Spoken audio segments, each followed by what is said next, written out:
Bien, continuamos informándoles, gracias por su atención. Vamos, como les mencionamos antes de irnos a la pausa, a conversar de manera simultánea, en primera instancia vía Skype, desde Nicaragua, con el comandante Den Pastora, quien es el responsable del dragado en el río San Juan. Bienvenido, señor Pastora, gracias por acompañarnos. Muy buenas noches, gracias por invitarnos y poder llegar a los hogares del pueblo hermano de Costa Rica. Buenas noches, gracias. Igualmente recibimos vía telefónica desde San José de Costa Rica a el analista político Randall Arias. Gracias por permitirnos conversar con usted, señor Arias, bienvenido. Buenas noches a todos, a don Eden, mucho gusto saludarlo y a todos los hermanos y hermanas centroamericanos y especialmente nicaragüenses. Bien, gracias a ambos una vez más. Quisiera comenzar con usted, señor Pastora. Nuevamente se coloca en efervescencia este tema limítrofe y se acusa directamente a Nicaragua de realizar maniobras y dragados en una zona que la Corte Internacional de Justicia ha delimitado que no puede ser abordada precisamente por ninguno de los dos países, ni Costa Rica ni Nicaragua. Se dice que la intención es ampliar la plataforma marítima de Nicaragua al desviar la desembocadura del río San Juan. ¿Qué opina usted?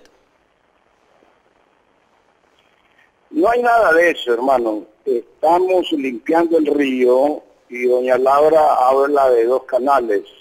Ya solo pudo enseñar una parte donde estamos limpiando. La otra no existe, es una mentira del tamaño del Irazú. Y donde estamos limpiando, las tomas que hicieron vía aérea no hicieron ninguna toma panorámica porque estamos limpiando en el delta de la desembocadura del río San Juan, en una zona donde estamos a 150 metros del mar y son un enjambre de lagunas y lo que hay allí son plantas acuáticas.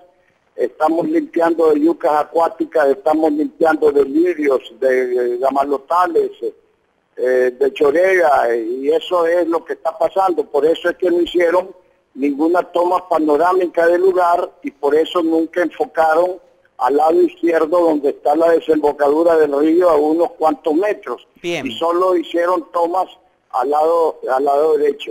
Bien, señor Arias, con respecto a la perspectiva política que tiene este análisis del cual se pueda desprender, y quisiera que por favor usted nos ayudara allí, parece que es un ciclo de nunca acabar, es decir, bajan las tensiones, vuelven a subir, la Corte, según lo que se ha denunciado, no ha sido lo más eficiente posible en cuanto a otorgar una respuesta contundente para San José y Managua. ¿Qué es lo que se puede esperar en este momento?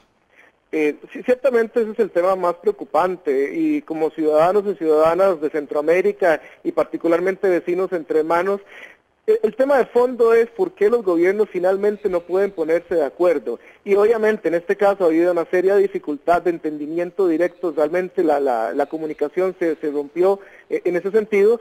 Y bueno, hay que reflexionar acerca de la inoperatividad de la Corte Internacional de Justicia, que finalmente tarda en exceso para resolver conflictos muy puntuales. Y no solamente la Corte Internacional, el sistema interamericano tampoco ha sido capaz de hacer absolutamente nada, e incluso, y siendo totalmente honesto, tampoco el sistema de la integración centroamericana. En la historia de Centroamérica han habido disputas, actualmente igual El Salvador y Honduras tienen ahí alguna escaramuza muy puntual, e históricamente siempre ha habido alguna amigable intervención de algún país vecino, pero en este caso lamentablemente parece que en general para el mundo y para la región el conflicto es demasiado irrelevante, pero en la práctica cotidiana y en la dinámica entre los gobiernos están en una ruptura técnica de relaciones y finalmente lo que afecta la convivencia entre hermanos y hermanas y especialmente y obviamente el tema del comercio, que aunque al final los sectores empresariales han defendido y los gobiernos también han tenido mucho cuidado, finalmente genera un nivel de estrés, digamos, de incertidumbre permanente que afecta indudablemente. Ahora, muy breve, por favor, su respuesta, señor Pastora, porque tengo más informaciones que aportar a nuestra teleaudiencia. ¿Isla Calero corresponde a Costa Rica o corresponde a Nicaragua? Le pregunto porque en una anterior oportunidad una de nuestras periodistas le hizo una entrevista y usted afirmaba que ese territorio era parte de la zona costarricense. ¿Su opinión ha cambiado? Isla Calero es 1000 por 1000 costarricense. Isla Portillo es 1000 por 1000 costarricense. El problema estriba que el gobierno de Costa Rica no reconoce el laudo Alexander y los tratados Cañaveral que definen dónde termina Isla Portillo y dónde empieza Harbor Head y empieza Nicaragua. Ese es el gran problema, así, llana y sencillamente. Bien, quisiera que por favor ambos y el resto de nuestra teleaudiencia prestara atención, porque es que este conflicto, por así decirlo, o este roce que se ha generado desde la perspectiva limítrofe entre San José y Managua, también ha calado a la geopolítica regional. Colombia también tiene en este momento un proceso de discordia, si se quiere, marítima con Nicaragua, y es que recientemente habló el propio presidente de ese país sudamericano, Juan Manuel Santos, quien aseguró este miércoles que su gobierno rechaza la nueva demanda de Nicaragua, en la que pide a la Corte Internacional de Justicia que determine los límites marítimos de ambos países en el Mar Caribe de manera concreta. Esto en un ejercicio de soberanía en la isla de San Andrés, Providencia y Santa Catalina. Santos aseguró que no van a permitir que prospere esta demanda y defenderán con toda vehemencia sus territorios y sus aguas. Escuchemos las declaraciones del mandatario colombiano. Por favor, ustedes no se retiren, entrevistados. Consideramos esta demanda como una demanda improcedente, como una demanda infundada, como una demanda inamistosa, como una demanda temeraria, una demanda sin ninguna posibilidad de éxito. Nuestra plataforma va desde San Andrés, de donde estamos, hasta Cartagena, Barranquilla y Santa Marta. Esta plataforma no es negociable bajo ninguna circunstancia y la defenderemos con toda la vehemencia. Luego entonces de escuchar estas declaraciones, vuelvo con usted, señor Pastora. Quisiera que nos comentara sus apreciaciones con respecto a la posición categórica del mandatario neogranadino Juan Manuel Santos con respecto a no estar dispuesto a negociar ni siquiera en la Corte Internacional los límites marítimos con Nicaragua. Él habla así y puede considerarla una demanda satánica, como él quiera, por sus aviones de guerra, sus cañoneras y su fuerza militar. Pero la verdad es que no es Colombia ni es Nicaragua, ni son las armas las que van a decir hasta dónde llega la plataforma continental de Colombia y hasta dónde llega la plataforma continental de Nicaragua.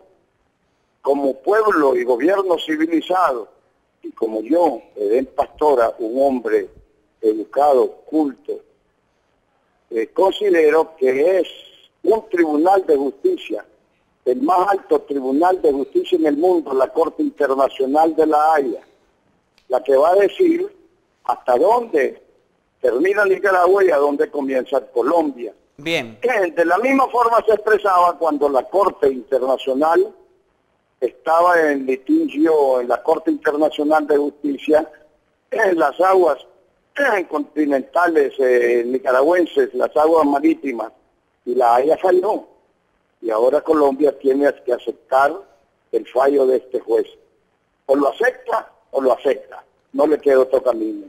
Bien, señor Arias, usted que nos acompaña vía telefónica desde San José, ¿cómo evalúa la perspectiva política y la repercusión, si se quiere, en el entorno de la región, tanto Centroamérica como el norte de Sudamérica, en torno a estos conflictos que se han generado? ¿Usted cree realmente viable un enfrentamiento bélico entre Nicaragua y Colombia, por ejemplo?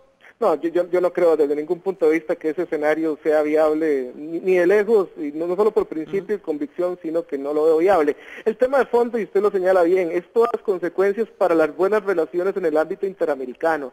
Lamentablemente en los últimos años algún perfil de países de la región, lamentablemente tienen un verbo muy encendido y lamentablemente tienen un verbo que finalmente genera provocaciones y genera finalmente mala vecindad. Lo importante en el sistema internacional y en las relaciones internacionales es la buena vecindad, es tener buenas relaciones, y para eso es vital que los países, los gobernantes en general tengan mucho cuidado con lo que dicen, que no exacerben los sentimientos nacionalistas de forma irresponsable, que no generen reacciones xenófobas entre los países, y en esa parte creo que es lo más importante, un llamado a la responsabilidad, a la seriedad, en ese sentido, porque en realidad, lamentablemente, en todos los países los sentimientos nacionalistas son muy frágiles, son muy fáciles de provocar, y finalmente una palabra Bien. más dicha, decir, apelar a hostigamiento, a que un país no quiere que otro se desarrolle, como se ha dado por parte